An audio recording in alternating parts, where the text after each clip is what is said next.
आमीन।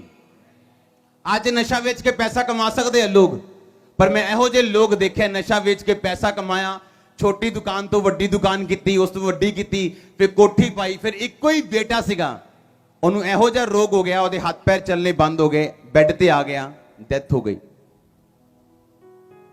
ਜਦੋਂ ਨਸ਼ਾ ਵੇਚਣਾ ਸ਼ੁਰੂ ਕੀਤਾ ਸੀ ਉਦੋਂ ਬਹੁਤ ਵਧੀਆ ਲੱਗਦਾ ਸੀ, ਪੈਸੇ ਆਉਂਦੇ ਸੀ, ਬਹੁਤ बड़े पैसे आए, लगातार आई गए, स्कूटर ले लिया, मोटरसाइकिल ले लिया, कार ले ली, फिर चंगा लगन लगा।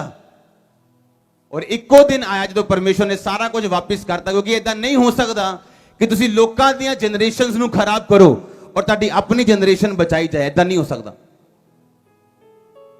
क्योंकि धरती दे विच जो तुसी बोओगे तुसी ओही कट्टोगे, ये धरती दा रूल है। अगर जमीन च जो बोओगे ओही कट्टोगे। तुहाडी बॉडी भी एक मिट्टी दी बनी हुई है, ये जीवन भी जड़ा ये धरती भी जी गोल है, जो कुछ तुसी सुटोगे आसमान ते वापिस आएगा, जो कुछ लोगों की जिंदगी च करोगे वो वापिस आएगा। इसलिए वधिया ये है कि ओही करो जो तुसी कटना चाहते हो अपनी जिंदगी च।